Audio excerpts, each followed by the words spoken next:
हाँ, तो हम लोग पिछले कई दिनों से जो नवद्वीप धाम परिक्रमा कर रहे हैं, और नवद्वीप धाम परिक्रमा करते करते हम लोग पहुंचे अंतरद्वीप। और अंतरद्वीप के अंदर हम लोगों ने श्रवण किया कि किस प्रकार वहाँ पे भगवान योगपीठ में अवतरित हुए, और हमने आसपास के जो स्थान में जा जाके हम लोगों ने मानसिक रूप से परिक्रमा की। तो आज हम जिस स्थान पे जाएंगे वो दो स्थान बड़े महत्वपूर्ण स्थान है। पहला है अद्वैत भवन और दूसरा है गदाधर आंगन, है ना। और जैसा कि हम लोगों ने कथा के टाइटल में लिखा है कि कलयुग में सदाशिव और महाविष्णु किस रूप में आए और श्रीमती राधा रानी किस रूप में इस जगत में आविर्भूत, है ना। तो इस विषय में भी हम श्रवण करेंगे। जैसा कि हम सभी लोग जानते हैं, आज महाशिवरात्रि है, और कल भी थी, क्योंकि कल से प्रारंभ हुई और आज सुबह लगभग 8:55 तक शिवरात्रि का समय था। तो जगत में लोग क्या करते हैं, इंग्लिश कैलेंडर के अनुसार जिस दिन शिवरात्रि प्रारंभ होती लोग उस दिन मनाते हैं, लेकिन वैष्णव कैलेंडर के अनुसार हम लोग शिवरात्रि या अन्य एकादशी कोई भी व्रत तब मनाते हैं जब वो तिथि ब्रह्म मुहूर्त को स्पर्श करे। तो कल जो शिवरात्रि प्रारंभ हुई थी वो ब्रह्म मुहूर्त के बाद प्रारंभ हुई थी और आज ब्रह्म मुहूर्त को स्पर्श की थी। ठीक है, तो कई लोगों ने कल मनाई, कई लोगों ने आज मनाई, कोई बात, जिसने भी मनाई कोई नहीं, लेकिन हमारा उद्देश्य ये है कि किसी प्रकार हम ये जान पाए कि ये शिव है कौन। ठीक है, तो आज जिनके विषय में हम श्रवण करेंगे वो कौन है, वो वही अद्वैताचार्य। अद्वैताचार्य कौन है? महाविष्णु और सदाशिव का ये अवतार है। कैसे? आप लोग जानते होंगे, हम लोग जब भी महामंत्र करते हैं, जब भी हम भगवान कृष्ण या हमारे गुरुदेव द्वारा प्रदत्त जो हम मंत्र करते हैं महामंत्र, इस मंत्र में हम पंच तत्व की उपासना करते हैं। श्री कृष्ण चैतन्य, चैतन्य कौन है? श्री कृष्ण। मंत्र में ये श्री कृष्ण चैतन्य, कृष्ण है चैतन्य। प्रभु नित्यानंद, ये नित्यानंद कौन है? ये बलदेव प्रभु। श्री अद्वैत, ये अद्वैत आचार्य कौन है? ये श्री अद्वैत आचार्य है महाविष्णु और सदाशिव, इन दोनों का मिश्रित रूप है। श्री अद्वैत। और गदाधर, ये गदाधर कौन है? श्रीमती राधा रानी। ये गदाधर पंडित है श्रीमती राधा रानी। श्रीवास ठाकुर जो हम लोगों ने कल श्रवण किया, ये कौन है? नारद जी। ये पंच तत्व, ये बताया गया जो मंत्र है ना, पंच तत्व मंत्र, ये महामंत्र से भी ज्यादा प्रभावशाली है। जो हम हरे कृष्ण कृष्ण कृष्ण हरे हरे, हरे राम राम राम हरे हरे, ये जो मंत्र पढ़ते हैं ना, इससे भी ज्यादा पावरफुल मंत्र है ये पंचतत्व मंत्र। श्री कृष्ण चैतन्य प्रभु नित्यानंद श्री अद्वैत गदाधर श्रीवासादि गौर भक्त वृंद। लेकिन हम लोग क्यों नहीं करते? हम एक ही बार क्यों करते हैं इसको? हम 108 बार क्यों नहीं करते? क्योंकि हमारे जो गुरुवर्ग, जो हमारे आचार्य हैं, उन्होंने हमें पंचतत्व मंत्र ना करके महामंत्र करने की शिक्षा दी है। उन्होंने इसी मंत्र का अवलंबन किया है, तो इसलिए हम क्या करेंगे, गुरु परंपरा में हम इसी मंत्र को करेंगे। जबकि बताया गया पंचतत्व मंत्र महामंत्र से ज्यादा प्रभावशाली, क्योंकि इसमें सारे के सारे तत्व हैं, है ना। और जब भी हम महामंत्र करते हैं तो महामंत्र से पूर्व हम क्यों पंचतत्व मंत्र पढ़ते हैं?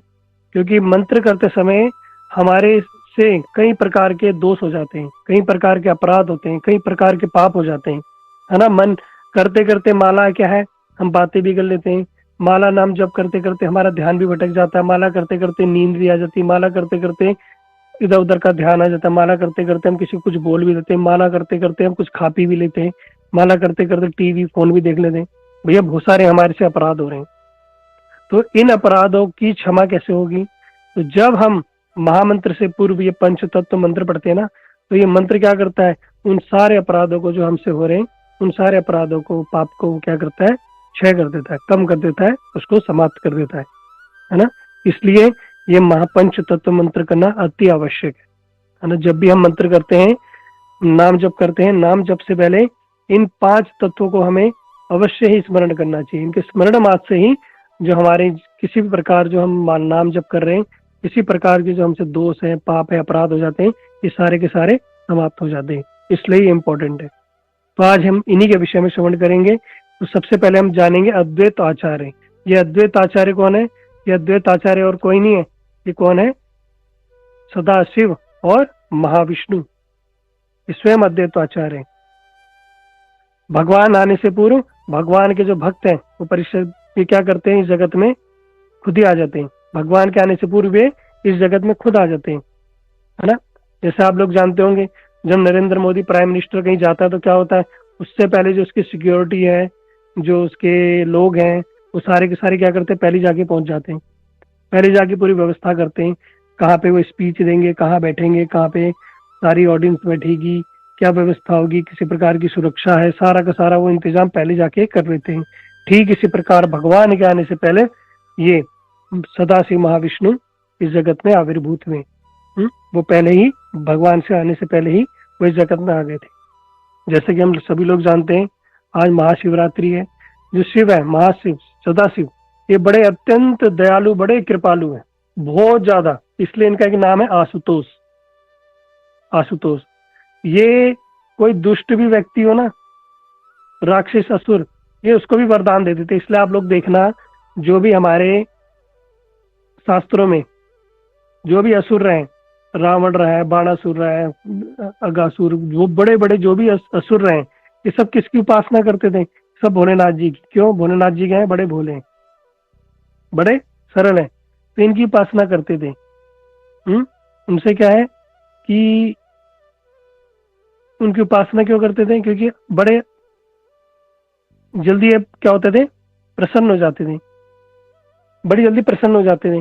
और जो ठाकुर जी है ना, इन पे बड़े प्रसन्न रहते हैं। क्यों? ये सरल, बड़े इनके अंदर सरल भाव है, बड़ी दीनता है, कोई छल कपट नहीं है। तो भगवान इनसे अत्यंत प्रसन्न रहते हैं और भगवान कहते हैं मेरे बड़े प्रिय हैं। जो भोलेनाथ जी मेरे बड़े प्रिय हैं, है ना। वैष्णव नाम यथा शंभु, ये कथा आती है ऐसे ही, ये टॉपिक से थोड़ा हटके हो जाएगी लेकिन बड़ी इंटरेस्टिंग है। एक चोर था, तो चोरी करता था, तो जगह जगह जा जाके चोरी करता था, कभी किसी के घर में, कभी कहीं, कभी कहीं। उसको पता चला कि एक जगह बड़ा सा शिव जी का शिवालय बना है, शिव जी का मंदिर बना है, और वहाँ बड़ी सुंदर सुंदर बड़ी बड़ी घंटियां लगी हैं। अब घंटियां जो होती है बड़ी बड़ी धातु की, पीतल की इत्यादि की होती हैं। उसने क्या किया कि मैं जाके क्या करूंगा, घंटी बेच दूंगा। बड़ी मोटी घंटी है 50-60 किलो की, अब बढ़िया धन मिल जाएगा। चोरी करने के लोभ से वो क्या किया, शिव जी के मंदिर शिवालय पहुंच गया रात्रि को। उसने देखा भैया कोई नहीं मंदिर में, और दरवाजा खोला, पुजारी सो रहा है, और दरवाजा ताला तोड़ के मंदिर के अंदर प्रवेश कर गया। अब जो घंटी थी वो कहाँ टंगी थी? वो शिवलिंग के ऊपर टंगी थी बिल्कुल। अब वो उछक उछक के घंटी को पकड़ने का प्रयास करने लगा। वहां कोई सीढ़ी भी नहीं थी, अब चढ़े कैसे, घंटी उतारे कैसे, क्या करे, औजार तो थे उसके पास। अब चढ़े गया तो उसने क्या किया, शिवलिंग के ऊपर ही पैर रख दिया, है ना। दबे पांव आया था, नंगे पांव आया था, आवाज न आए, और नंगे पांव आया और शिवलिंग के ऊपर ही चढ़ गया, और शिवलिंग के ऊपर चढ़ के घंटी को निकालने लगा। और जैसे ही शिवलिंग के ऊपर चढ़ा, आवाज आई वत्स। वो डर गया कि कौन आ गया, डर के मारे नीचे गिर गया, और देखा साक्षात भोलेनाथ जी वहां प्रकट हो गए। साक्षात भोलेनाथ जी प्रकट हो गए। और चोर डर गया और हाथ जोड़ के बैठ गया। भगवान शिव बड़े प्रसन्न है, कहते बता क्या वर चाहिए? कहता वर चाहिए। चोर ने कहा प्रभु मुझे एक बात पूछनी है आपसे। कहते क्या? कहते लोग आपकी बड़ी तपस्या करते, बड़ा आपका भक्ति करते हैं, आपके बाद दूध दही घी इत्यादि अर्पण करते हैं, धतूरा अर्पित करते हैं, आपके लिए सोमवार के व्रत रखते हैं, भंडारे करते हैं, आपके लिए आपकी परिक्रमा करते हैं, ये करते हैं वो करते हैं। मैंने सुना है कि आप भैया इतने सहज में किसी को दर्शन देते ही नहीं, लेकिन आपने मेरे को सहज में दर्शन कैसे दे दिए हैं? मैंने तो ऐसी भक्ति की नहीं। तो भोलेनाथ जी ने कहा देखो, जो जगत पे लोग आते हैं ना, वो क्या करते हैं, कोई मेरे पास धतूरा चढ़ाता है, कोई भांग चढ़ाता है, कोई दूध चढ़ाता है, कोई जल चढ़ाता है, कोई फल चढ़ाता है, कोई बेलपत्र चढ़ाता है, कोई पुष्प चढ़ाता है, सब मेरे पास कुछ ना कुछ चढ़ाते हैं, लेकिन मैं तेरे से बड़ा प्रसन्न हूँ। कहते क्यों? कहते सब तो कोई ना कुछ वस्तु चढ़ाते हैं, लेकिन तूने तो अपने आप को ही अर्पित कर दिया, तू तो खुद ही मेरे ऊपर चढ़ गया। तो भोलेनाथ जी ने कहा मैं तेरे पे बड़ा प्रसन्न हूँ। कैसे भगवान कितने अत्यंत दयालु कृपालु, उसी में प्रसन्न हो गए हैं कि वो व्यक्ति ने क्या किया, अपने आप को ही भगवान को समर्पित कर दिया। तो भगवान को तो यही चाहिए भैया, भगवान को जगत की वस्तु ही नहीं चाहिए कि तुम्हारा धन रुपया पैसा, ये नहीं चाहिए। भगवान कहते भैया अपने आप को मुझे ही समर्पित कर दो। यही कृष्ण हम लोगों से चाहते हैं, यही गुरुदेव हमसे चाहते हैं। क्या करो, हमें जगत की वस्तु नहीं चाहिए, तुम्हारा धन धान्य रुपया पैसा नहीं चाहिए। क्या चाहिए, हमें अपने आप को ही समर्पित कर दो, है ना, अपना मन दे दो। हमारे परम गुरुदेव श्रील भक्तिवेदांत नारायण गोसाई महाराज जी क्या कहते थे, अपना मन मुझे दे दो, मैं तुम्हारे कुमन को सुमन बना के भगवान के चरणों में अर्पित कर दूंगा। सुमन यानी पुष्प बना के मैं क्या करूंगा, भगवान के चरणों में अर्पित कर दूंगा, है ना। तो इसलिए जो ये भोलेनाथ जी हैं, बड़े अत्यंत दयालु कृपालु हैं, और यही इस कलयुग में किस रूप में आए, अद्वैत आचार्य के रूप में आए। अद्वैत आचार्य के रूप में आए, और जब वो इस संसार में आए तो वहां आके जब उन्होंने देखा कि भैया कोई किसी को भजन की भक्ति से कोई मतलब ही नहीं, धीरे धीरे कलयुग का प्रारंभ हो गया था, लोगों को भजन भक्ति से कोई मतलब ही नहीं कि क्या हो रहा है क्या नहीं हो रहा, कोई भक्ति कर रहा है नहीं कर रहा, है ना। लोग शास्त्र पढ़ रहे हैं, शास्त्रार्थ कर रहे हैं, कुत्ते बिल्लियों का विवाह करा रहे हैं और लाखों लाखों रुपए खर्च कर रहे हैं।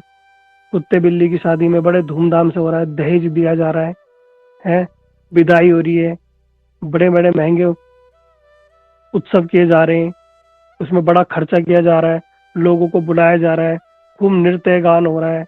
लेकिन भगवान की भक्ति से भैया किसी को कोई मतलब ही नहीं, भक्ति हो रही नहीं हो रही कोई मतलब ही नहीं है। और तो और कोई भगवान के उत्सवों का पालन नहीं कर रहा, कोई जन्माष्टमी नहीं मना रहा, कोई राधाष्टमी नहीं मना रहा, कोई गौर पूर्णिमा नहीं मना रहा, कोई व्रत इत्यादि नहीं रख रहा है, सब जुआ खेलना। इस प्रकार से बड़ा अराजकता फैल गई। अब अद्वैताचार्य सोच रहे हैं भैया क्या जगत में मिसले आए क्या है, ये कोई भगवान की भक्ति भजन नहीं कर रहे, संसार को रख के फायदा क्या।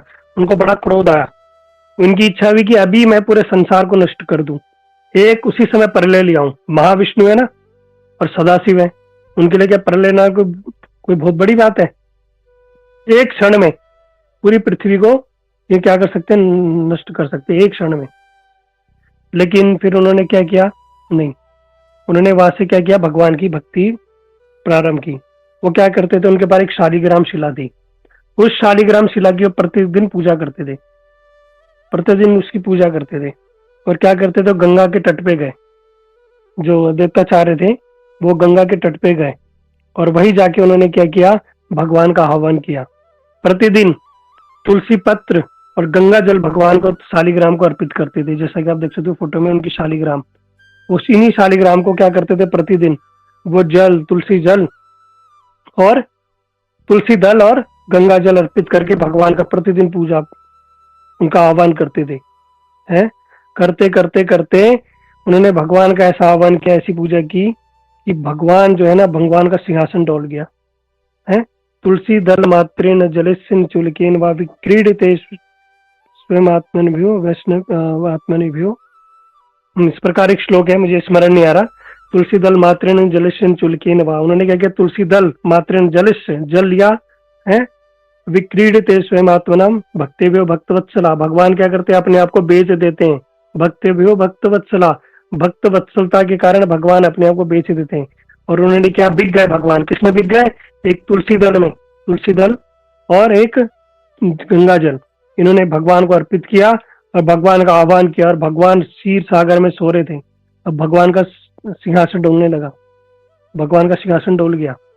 और जब डोल गया तो हुआ क्या, जब भगवान का सिंहासन वहां डोलने लगा तो भगवान को इस जगत में आना पड़ा, भगवान को जगत में आना पड़ा, इसलिए इनका नाम पड़ा गौर आना ठाकुर, मतलब गौरांग महाप्रभु को इनके कारण आना पड़ा, इसलिए इनका नाम पड़ा गौर आना ठाकुर। इन्होंने भगवान का आह्वान किया, भगवान को आना पड़ा इस जगत में है।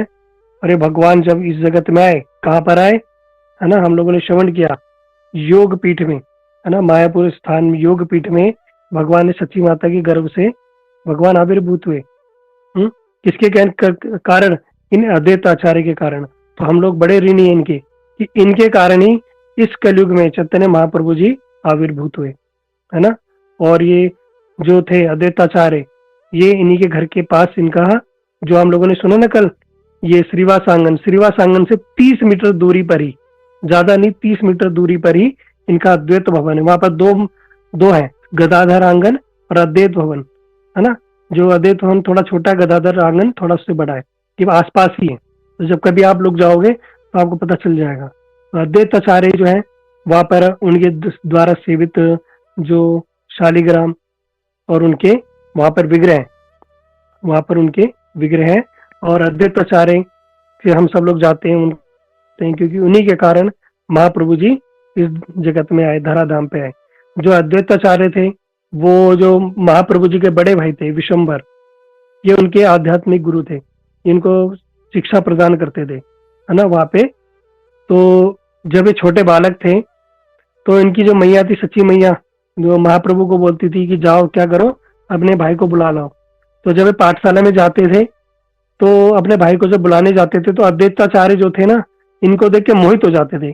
कहते थे मैं सबको देख के मोहित नहीं होता, मैं जगत में इतना रहा, मैंने सबको देखा, लेकिन इस छोटे से बालक में ऐसा क्या है, इसकी ऐसी मनमोहक छवि कैसी, किसको देख के मैं मोहित हो जाता हूँ। इसको देख के मैं बड़ा मोहित हो जाता हूँ। ये ऐसी क्या बालक में क्या खासियत है, क्यों? क्योंकि अद्वैताचार्य ने तो भगवान का आह्वान किया, लेकिन वो ये नहीं जानते थे कि यही चैतन्य जो है छोटा सा बालक, ये निमाई, यही भगवान है, यही भगवान है। वो नहीं जानते थे। लेकिन जब उनको पता चला तो क्या करते थे, जो निमाई था वो उनको एज ए शिक्षक के रूप में, ये मुझसे बड़े हैं, वृद्ध है, वैष्णव है, तो उस रूप में उनको देखते थे। लेकिन जो ये थे अद्वैताचार्य, ये चाहते थे कि नहीं, ये जो निमाई है ना, ये भगवान है, ये क्या करे, मेरे पे शासन करे, है ना, ये मेरे पे शासन करे। लेकिन वो बड़ी रिस्पेक्ट करते थे। तो इसलिए क्या करते थे अद्वैताचार्य, कभी कभी क्या करते थे कि गलत गलत शिक्षा पढ़ाने बैठ जाते थे। क्या करते थे, कह रहे अरे भक्ति भक्ति से कुछ नहीं होता, ज्ञान होना चाहिए, ज्ञान के द्वारा भगवान की प्राप्ति होती, इस प्रकार से बोलते थे। तो निमाय को, ये जो चैतन्य महाप्रभु को गुस्सा आ जाता था। वो क्या करा, एक बार उन्होंने इनकी पिटाई कर दी अद्वैताचार्य की, गुस्से में है, भावाविष्ट हो गए। कहा मैं भगवान की भक्ति का प्रचार कर रहा हूँ और ये क्या बोल रहा है, अद्वैताचार्य क्या बोल रहे हैं कि ज्ञान के द्वारा भगवान की प्राप्ति हो जाती है, अरे ज्ञान ज्ञान बड़ा है, ये बड़ा है। तो ये क्या करने लगे, उनको पीटने लगे। फिर उनकी पत्नी आएगी, फिर उन्होंने लड़ाई छुड़वाई है। लेकिन अद्वैताचार्य बड़े मनी में प्रसन्न हुए कि आज महाप्रभु जी ने मेरे पे कृपा करी, मेरे पे शासन किया। देखो दो चीज होती है, अगर आपको वैष्णव आपको प्रीति दे रहे, प्रेम दे रहे हैं, आपकी रिस्पेक्ट कर रहे हैं, अरे वाह बहुत बढ़िया, तुम तो अच्छा कर रहे हो, वाह वेरी गुड, ताली बजा दे रहे हैं आपके लिए, है 10 लोगों को आपके खड़ा कर दे रहे हैं, तो ये समझने ना, ये आपकी क्या हो रही है, ये वंचना हो रही है। मैं सच बात बताता हूँ आप लोगों को अपने एक्सपीरियंस से। हम तो गुरुदेव के साथ काफी रहे और गुरुदेव का हमने काफी संग किया है। तो हमने एक बात जानी, गुरुदेव क्या करते, कभी कभी किसी व्यक्ति को स्टेज में लाके खड़ा कर देते हैं, कथा कर रहे हैं, उसका नाम लेके बोल देंगे अरे ये व्यक्ति ऐसा है, ये व्यक्ति बहुत पढ़ा लिखा है, ये व्यक्ति बहुत जानता है, ये व्यक्ति बहुत सेवा करता है, इस व्यक्ति ने ऐसा करा वैसा करा, तालियां बजाओ इसके लिए। और लोग ताली बजाते हैं, सोचते वाह, तो भैया इससे बड़ा तो कोई गुरु जी का कोई सेवक ही नहीं है, इससे बड़ा तो कोई गुरु जी का भक्ति ही नहीं है।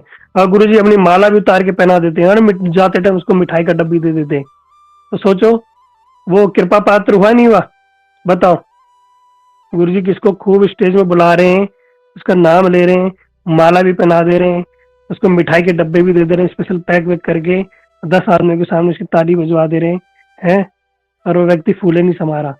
भैया ये सब क्या है, वंचना हो रही है। वंचना हो रही है, क्योंकि हम तो जानते हैं, देखो गुरुदेव क्या है, अत्यंत दयालु कृपालु है, उनकी नजर में सब सेम है ना। वो जानते हैं कि किस व्यक्ति को क्या चाहिए।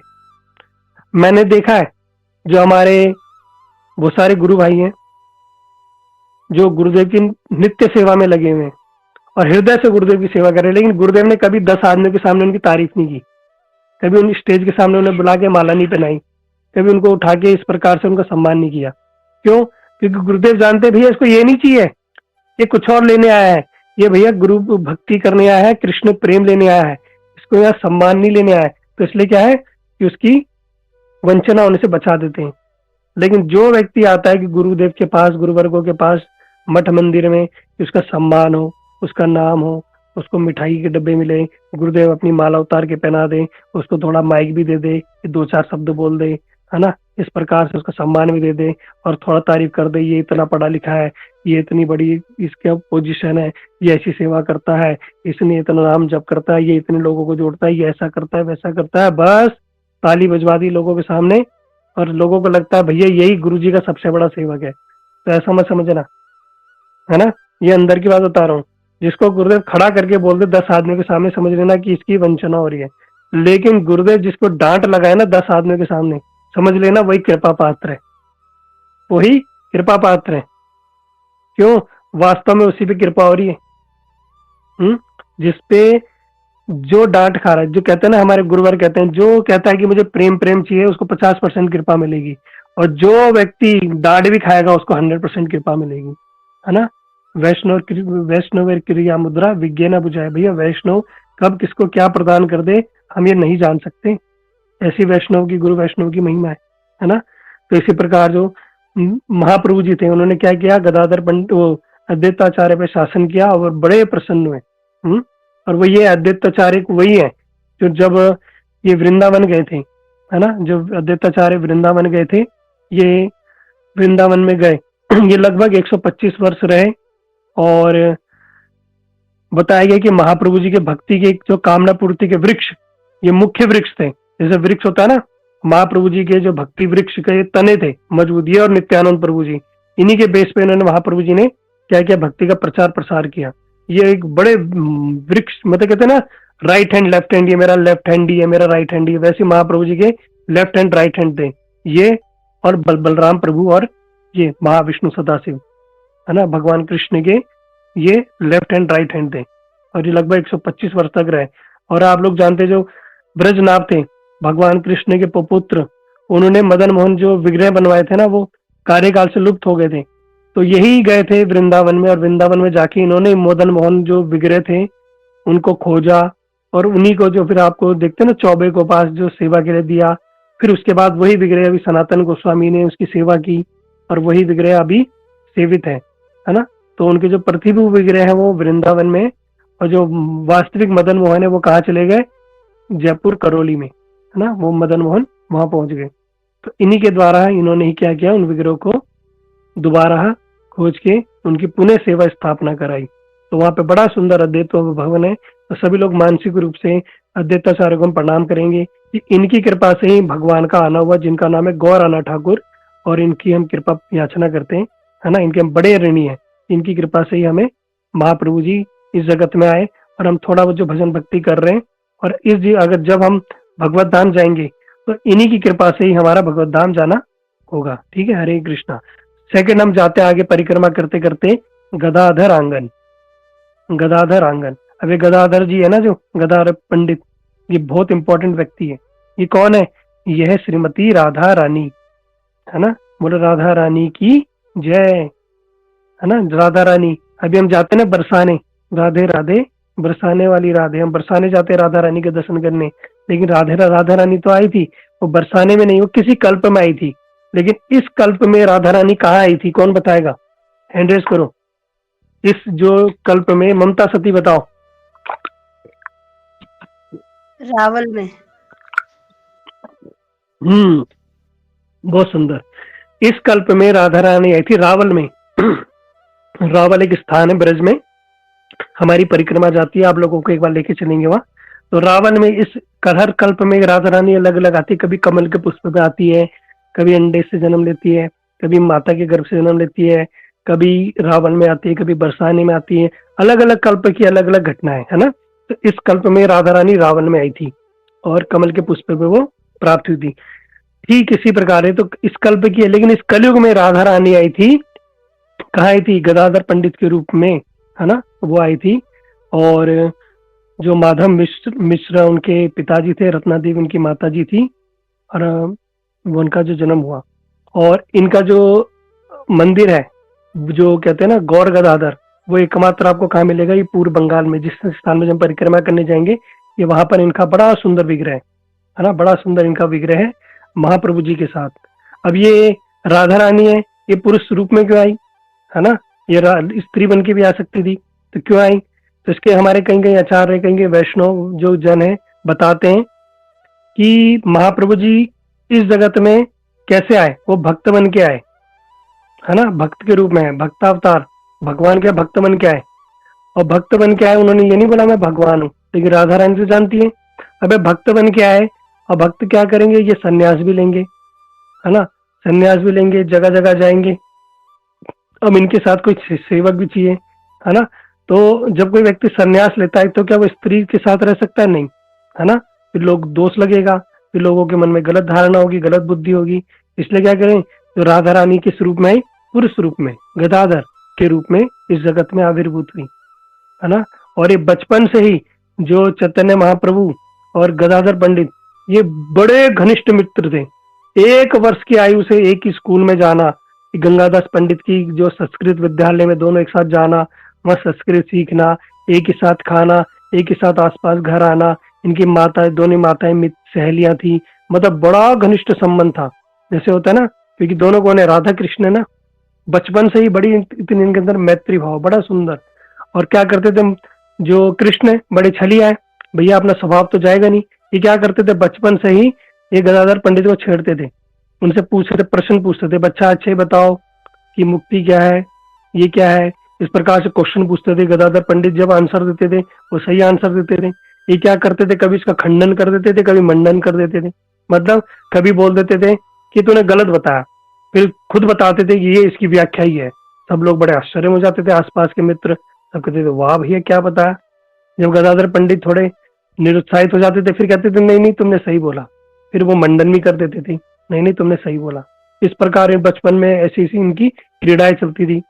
कभी कभी तो ऐसा होता था जब चैतन्य महाप्रभु जी सामने से आ रहे, गदाधर पंडित इधर से आ रहे हैं, तो गदाधर पंडित क्या करते थे? अपना रास्ता बदल लेते थे। क्यों? उन्हें पता था चैतन्य महाप्रभु क्या करेंगे? निमाई उनको रोक देगा और फिर उनसे प्रश्न पूछेगा। है, ये इतने बुद्धिमान थे कि अपने से बड़ी क्लास के बच्चों को प्रश्न पूछते थे। जैसे एक छोटा बच्चा होता है कोई 6 क्लास में, 7 क्लास में, तो 10th क्लास के बच्चों से प्रश्न पूछते थे और 10th क्लास के ही पूछते थे, है, उसका आंसर दे देते थे। और जो बड़ी बड़ी क्लास के बच्चे होते थे ना, वो कहते थे हम मजा मजा सिखाएंगे चैतन्य को। कैसे मजा सिखाएंगे? हम इससे ऐसा प्रश्न पूछेंगे जिसको पता ही नहीं होगा। तो 12वीं क्लास के बच्चे को बड़ा बुला के ले आते थे, भैया तू इससे प्रश्न पूछ। तो बड़ी कक्षा का बच्चा आता था और महाप्रभु जी से प्रश्न पूछता था, बच्चा ये बता ऐसे क्या होगा, और वो उनका भी आंसर दे देते थे। तो बच्चे हैरान रहते थे, कहते थे इसे अपना तो पता है और हमारी क्लास का ही पता है। भैया कैसा बुद्धिमान है? काश ये क्या होता, कृष्ण भक्त होता। सबके मन में इच्छा होती थी काश ये कृष्ण भक्त होता ना, तो बड़ा मजा आ जाता। ये क्या करता? जगत में कृष्ण भक्ति का प्रचार करता। सबकी ऐसी भावना थी, सबकी ऐसी भावना थी, लेकिन कोई क्या जानता था कि वास्तव में यही कृष्ण है। सबके मन में होता था कि काश ये कृष्ण भक्ति का प्रचार करता ना जगत में, क्योंकि इतना बुद्धिमान है, सब कुछ जानता है। तो जगत में क्या होता है? सब जगह कृष्ण लोग भक्ति करते हैं, वास्तविक शुद्ध भक्ति का प्रचार होता। लेकिन कोई कोई कोई विरला ही जानता था कि यही भगवान कृष्ण है। उन्होंने कभी किसी को जनाया ही नहीं। ये क्या करते थे? श्रीवास जो नारद जी थे उनके साथ खेलते थे, उनकी सेवा करते थे, उनके कपड़े धोते थे, उनसे बोलते थे कि मुझे ना आप कृपा करना आप कि मैं कृष्ण भक्त बनूं, है ना। जो श्रीवास ठाकुर थे वो भी सोचते थे काश ही कृष्ण भक्त बनता। तो जब महाप्रभु जी के जो पिताजी का देहांत हुआ तो वे गया में जाके इन्होंने उन श्राद्ध क्रिया इत्यादि की। वहां जाके इन्होंने ईश्वरपुरी पाठ से दीक्षा ली, और दीक्षा लेने के बाद जब ये आए तो पहले थे चंचल निमाई, फिर हो गए भावुक निमाई, बड़े भावुक हो गए। और भगवान कृष्ण की भक्ति करने लगे, उनका नाम करने लगे। सब लोग बड़े हैरान हो गए, आश्चर्य में हो गए, ये हो क्या गया इनको, है ये कैसे ऐसे कैसे हो गए। पाठशाला में जाते थे तो लोगों को क्या करते थे? बच्चों को कृष्ण भक्ति की शिक्षा देते थे, कृष्ण भक्ति की शिक्षा देते थे, सबको कृष्ण भक्ति की ओर अग्रसर करते थे। तो गदाधर पंडित बड़े प्रसन्न हुए, ऐसा देख के, इनको देख के बड़ा प्रसन्न हुए। एक दिन क्या हुआ, यह गदाधर पंडित के पास बैठ गए, और उनके पास बोलने आके बैठने लगे और उनसे बोलने लगे कि गदाधर कि ये जो ठाकुर है ना, ये श्याम सुंदर ये कहाँ है ना। इस प्रकार से उनका वार्तालाप करने लगे, बोलने लगे श्याम सुंदर कहाँ है। तो उन्होंने बोला कि भैया वो तो क्या है, भगवान है, वो तो सब जगह विराजमान है। तो क्योंकि क्या क्या था, उस समय कृष्ण प्रेम में डूबे रहते थे, हमेशा कृष्ण कृष्ण कर करके रोते रहते थे, है ना, इतना रोते थे। तो गदाधर पंडित जो थे इन्हीं के साथ रहते थे, इन्हीं के साथ रहने लगे। तो उन्होंने महाप्रभु जी ने बोला कि गदाधर तुम तो बड़े पवित्र हो, तुम बड़े गुणी हो, और तुमने क्या है कि बचपन से तुम कृष्ण भक्ति कर रहे हो, तुम कृष्ण भक्ति को तुमने अपने आप को समर्पित किया हुआ है ना। तुमने जीवन में कभी कोई बुरे काम कार्य नहीं किए, और तुमने जीवन भर मेरा सही सहायता की है, मेरा सहयोग किया है। तो क्या करो, तुम मुझे एक बात बताओ, है ना। तो गदाधर पंडित को उन्होंने पास में बिठाया। तो गदाधर पंडित ने क्या किया, एक पान बनाया, बड़ा सुंदर पान बना के इनको दिया, क्योंकि बड़े भावुक हो गए थे। तो थोड़ा अब कोई भावुक हो गया, इस प्रकार बातें कर रहा है, तो थोड़ा बहलाने के लिए उन्होंने क्या, बड़ा सुंदर गदाधर पंडित ने एक बड़ा सुंदर पान बनाया और महाप्रभु को पान खिलाया। पान खाने के बाद महाप्रभु बोल रहे कि ये बात बताओ, जो श्याम वर्ण का जो बालक है ना, जो पीले वस्त्र धारण किए रहता है, वो कहाँ रहता है ना। और रोने लगे। गदाधर पंडित थे ना, उन्होंने हाथ पकड़ लिया उनका, है ना। और उनके अंदर बड़ा विरह का ताप हो रहा है। क्यों? क्योंकि उनके हृदय में कौन है, वो तो राधा रानी के अंग कांति भाव लेके आए ना। तो राधा रानी को ही विरह हो रहा है, राधा रानी ही विरह में ऐसी जल रही है। ये कृष्ण का है, कृष्ण का है। अब जो गदाधर पंडित है ना, उन्होंने बोला, अरे कृष्ण, अरे वो तो आपके हृदय में ही है और कहीं नहीं है। ये जैसे ही उन्होंने सुना कि मेरे हृदय में है, ये सुनकर गौर हरि ने क्या किया, भगवान ने अपने नाखून से अपनी छाती फाड़नी शुरू कर दी। अरे भैया, जैसे ही उन्होंने अपनी छाती फाड़नी शुरू की, गदाधर पंडित ने तुरंत उनका हाथ पकड़ लिया है, तुरंत उनका हाथ पकड़ दिया और बोला, हाथ छोड़ो। गदाधर पंडित को बोला, हाथ छोड़ो, मैं आज कृष्ण को देखे बिना नहीं रह पाऊंगा, मेरा हाथ छोड़ो। और अपनी छाती फाड़ने लगे हैं इस प्रकार से। तो गदाधर पंडित ने उनका हाथ पकड़ के बोला, अरे धैर्य रखो, आश्वासन दिया उनको, धैर्य रखो, अरे अपने आप को संभालो, अरे कृष्ण भी आ रहे हैं, कुछ क्षण में आएंगे, देखो कृष्ण जो है वहाँ वो कहाँ विराजमान है, वो मंदिर में विराजमान है। इस प्रकार करके जैसे उन्होंने जैसे तैसे करके महाप्रभु जी को शांत किया। ये सारी जो लीला थी ना, कौन देख रही थी? सच्ची माता, जो भगवान की माता, कृष्ण की माता, महाप्रभु की माता जो थी सच्ची माता, वो सब देख रही थी और दौड़कर वहां आ गई और बड़ी प्रसन्न हुई, बड़ी प्रसन्न हुई। क्योंकि गदाधर ने क्या किया कि गदाधर पंडित जो थे, राधा रानी ने, इन्होंने क्या किया, मेरे पुत्र है ना, उनकी रक्षा की। नहीं तो क्या करते, वो तो अपना नाखून से अपना वक्षस्थल ही फाड़ देते कि मैं तो आज कृष्ण को देख के रहूंगा। जैसे हनुमान जी ने फाड़ा ना, अपने अंदर से राम दरबार के दर्शन कराए, उसी प्रकार महाप्रभु जी भी अपने हृदय को फाड़ने लगे, अपने जो वक्षस्थल को, कि मैं आज क्या करूंगा, मैं भगवान के दर्शन करके रहूंगा, है इस प्रकार से। तो जब उन्होंने देखा कि बड़ा बुद्धिमान है बालक, बड़ा बुद्धिमान है, और ये मेरे निमाय का बड़ा सुंदर मित्र है, इसने हमेशा उनका साथ दिया है ना। तो उन्होंने कहा कि उन्होंने बुलाया गदाधर पंडित को और बोला, तुम बड़े चतुर हो और तुमने बड़ी शांति से, बड़े धैर्य से क्या किया, मेरे बेटे की रक्षा की। तुम मुझे वचन दो, क्या करना, तुम सदैव मेरे जो पुत्र है ना निमाई, जो महाप्रभु कृष्ण, क्या करना, हमेशा उसके साथ रहना। अगर तुम उनके साथ रहोगे ना, तो मुझे किसी प्रकार का कोई भय नहीं रहेगा, मैं हमेशा चिंता मुक्त रहूंगी। तो गदाधर पंडित ने कहा, ठीक है, आप फिक्र मत करो, मैं हमेशा इनके साथ रहूंगा, जहां ही जाएंगे मैं उनके साथ रहूंगा। क्यों? क्योंकि राधा रानी है ना, वो तो कृष्ण की सेवा से ही बड़ी प्रसन्न रहती है, इसलिए उन्होंने बड़ी प्रसन्न हो गई और क्या बोला कि ठीक है, मैं आज से क्या करूंगा, मैं इनके साथ ही रहूंगा। और उनके साथ ही रहने लगे। फिर वो जो महाप्रभु जी थे, उन्होंने संन्यास लिया। तो उनके जो संन्यास लेके वो जाने लगे, तो सच्ची माता ने कहा कि आप क्या करना, ज्यादा दूर मत जाना, थोड़ा पास ही रहना। संन्यास का नियम होता है कि संन्यास लेने के बाद घर में नहीं आते, घर के आंगन दहलीज में नहीं आते। तो उन्होंने कहा कि ठीक है, मैं नीलांचल जाऊंगा। नीलांचल मतलब जो उड़ीसा, पूर्व बंगाल, जगन्नाथपुरी में चला जाऊंगा। तो क्योंकि वहां से पास में ही है बंगाल, उन्होंने कहा ठीक है, हम वहां चले जाना, लेकिन वृंदावन जाना, वृंदावन मत जाना, क्योंकि वृंदावन बहुत दूर है, तुम्हारा कुछ मुझे पता नहीं लगेगा, लेकिन कम से कम यहाँ रहोगे पास में, मैं तुम्हारे बारे में जान तो सकूंगी। और उन्होंने क्या किया, उनके साथ गदाधर पंडित को भेज दिया। गदाधर पंडित ने कहा कि महाप्रभु जी यहीं रहेंगे। उन्होंने क्या, क्षेत्र संन्यास ले लिया। क्षेत्र संन्यास मतलब मैं यहीं रहूंगा, यहाँ के अलावा कहीं छोड़ के नहीं जाऊंगा, है ना। राधा रानी ने क्षेत्र संन्यास ले लिया कि मैं जगन्नाथपुरी में ही रहूंगी या रहूंगा, और यहाँ से मैं नहीं महाप्रभु जी की सेवा में रहूंगा। महाप्रभु जी ने एक बार समुद्र के किनारे बैठे हुए थे और एक टीले की तरफ इशारा किया गदाधर पंडित को कि जाओ टीले को खोदो, उसमें से कुछ निकलेगा। तो वहां टीले को खोदा गया, तो उसमें बड़े सुंदर से विग्रह निकले, गोपीनाथ जी के विग्रह। और उन्होंने क्या किया, महाप्रभु जी ने, वो स्वयंभू विग्रह थे, स्वयंभू प्रकाशित, तो स्वयंभू विग्रह को महाप्रभु ने गदाधर पंडित यानी राधा रानी को दिया कि तुम क्या करना, इनकी सेवा करना, है ना। और वो जो गोपीनाथ जी थे उनको वो एक स्थान में उन्होंने विराजमान किया, वहां पे उनका जिस स्थान का नाम पड़ा टोटा गोपीनाथ। हम्म, टोटा गोपीनाथ बड़े सुंदर ठाकुर जी थे, स्वयंभू विग्रह थे। अब राधा रानी को उनकी सेवा में नियुक्त कर दिया। और महाप्रभु जी ने क्यों दिया? क्योंकि महाप्रभु जी वहां को स्थान को छोड़ के जाना चाहते थे, क्योंकि भगवान किस लिए आए? जगत में प्रचार प्रसार करने के लिए आए ना, वो एक स्थान पे थोड़ी ना रहेंगे। लेकिन जो गदाधर पंडित थे वो उन्होंने कहा नहीं, आप यहाँ से नहीं जाओगे, और जाओगे तो मैं भी आपके साथ जाऊंगा।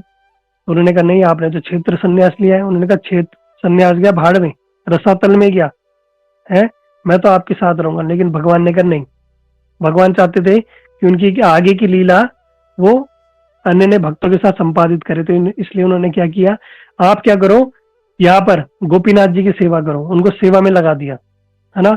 और गदाधर पंडित जो थे, ज्यादा उनकी आयु नहीं थी उस समय, 46-47 साल के रहे होंगे। 47 वर्ष की आयु में तक उन्होंने क्या किया, वहां पे रह के सेवा की। 47 वर्ष ज्यादा नहीं होते ना, उतने वर्ष तक उन्होंने रह के वहां सेवा की। जब वो 47 वर्ष के हो गए तो और बहुत ज्यादा बूढ़े हो गए। क्यों बूढ़े हो गए? क्योंकि महाप्रभु जी के विरह विरह में, जब कोई व्यक्ति है, जब किसी को टेंशन हो जाए, ज्यादा हो जाए, तो देखना जल्दी जल्दी उसका जो शरीर है वो छीड़ होने लगता है, उसके अंदर शरीर जो क्या बुढ़ापा जल्दी आने लगता है ना। तो जो विरह में इतना तीव्र विरह हुआ उनको, उनका शरीर जर्जर हो गया, वो सेवा भी नहीं कर पाते थे, वो विग्रह को माला भी नहीं पहना पाते थे। तो बड़ी आश्चर्य घटना हुई। उन्होंने टोटा गोपीनाथ जी को बोल दिया कि भैया मैं तुम्हारी सेवा नहीं कर पाऊंगा। क्यों? क्योंकि अब मेरा शरीर जीर्ण हो गया है, मैं बड़ा बूढ़ा हो गया हूँ, है ना। मैं कैसे सेवा करूंगा, और मैं खड़ा भी नहीं हो सकता, मैं तो तुम्हें माला भी अर्पित नहीं कर सकता, मैं क्या करूं। अगले दिन जब वो गए मंदिर में सेवा करने के लिए, जो ठाकुर जी थे ना, जो गोपीनाथ जी जो खड़े थे, वो घुटने के बल बैठ गए। मूर्त जो हम कहते हैं ना मूर्ति, वो मूर्ति घुटने के बल बैठ गई। सोचो, क्या कभी तुमने सुना है? हाँ, इसलिए आप लोग जाना दर्शन करना नीलांचल जगन्नाथपुरी में जाओ, जब जाओगे तो टोटा गोपीनाथ जाना, उड़ीसा में। टोटा गोपीनाथ एक ठाकुर जी पहले एक ऐसे विग्रह हैं जो बैठे हुए घुटने के बल, है ना। और किसके कारण? कौन सेवा कर रहा है? गदाधर पंडित। कौन है वो? राधा रानी। तो राधा रानी के भाव में इतने वो हो गए, उनकी सेवा लेने के लिए इतने लालयत रहते हैं कि ठाकुर जी का जो विग्रह था वो घुटने के बल बैठ गया, है ना, कि तुम्हें कोई मेरी सेवा करने में परेशानी ना हो। और उसी विग्रह के अंदर जो महाप्रभु जी थे, उसी विग्रह के अंदर महाप्रभु जी ने क्या हुए, अंतिम समय में उसी विग्रह में समाये। कहीं कहीं में वर्णन मिलता है कि जगन्नाथपुरी में जगन्नाथ मंदिर में समाये। लेकिन एक ही बारी में दो जगह भक्तों ने दो जगह दर्शन किए। इन्हीं टोटा गोपीनाथ के अंदर ही महाप्रभु जी ने क्या किया, अपनी लीला संपादित की, वो उसी विग्रह के अंदर समा गए। और स्वयं गदाधर पंडित जो राधा रानी थी, वो भी उसी विग्रह के अंदर वो समा गए। तो आज वो विग्रह वहां आज भी विराजमान है। और हमारे जो भक्त लोग हैं, हमारे गुरुवर्ग जब भी जाते हैं वहां, हमेशा प्रत्येक वर्ष जब भी जाते हैं उन विग्रह को जरूर दर्शन करने जाते हैं, है ना। तो वहां पे जो नवदीप धाम में जो हम जाए गए हैं, जिस स्थान का नाम है अद्वैत अद्वैत भवन और गदाधर आंगन। तो गदाधर पंडित जी जो है, उनका आंगन है बड़ा सुंदर। उस आंगन में उनके गौर गदाधर जो ठाकुर जी विराजमान है। तो मानसिक रूप से हम सब क्या करेंगे, उनकी प्रार्थना करेंगे, उनको प्रणाम करेंगे, है ना। जो भी हम उनके दर्शन करेंगे मानसिक रूप से, उनका हमें पूर्ण रूप से फल प्राप्त होगा, है ना। ये कोई साधारण बात नहीं है ना, जो हम लोग श्रवण कर रहे हैं, दर्शन कर पा रहे हैं महाप्रभु जी के, टोटा गोपीनाथ जी के, और जो गदाधर पंडित के हम दर्शन जो करेंगे, गौर गदाधर जी के हम दर्शन करेंगे मानसिक रूप से।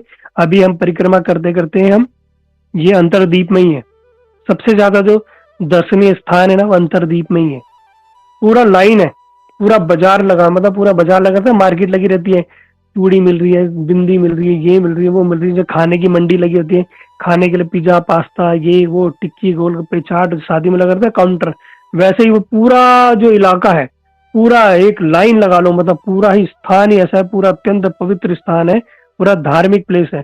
सारे के सारे मठ मंदिर, सारी धार्मिक स्थलियां, सारे आंगन भवन, सारे के सारे भगवान, क्योंकि भगवान आविर्भूत हुए ना, उनके आसपास सारे एरिया में भगवान के भक्तों ने ही अपना निवास स्थान बना लिया था, क्योंकि वो जानते थे यहाँ पर भगवान आने वाले, भगवान का संग करने के लिए। सारे के सारे जो मंदिर देवालय भवन आंगन, है ना, समाधि, सब उसी स्थान में मिलेगी। तो इतना अत्यंत पवित्र स्थान है अंतरदीप मायापुर, है ना। तो हम लोग अभी इसी में परिक्रमा कर रहे हैं। इसी में परिक्रमा करते करते हम थोड़ा और कल आगे बढ़ेंगे, है ना। फिर हम इसको आगे श्रवण करेंगे। बोल अद्वैत भवन की जय, गदाधर आंगन की जय। हिताय गौर प्रेमानंदे, हरि हरि बोल।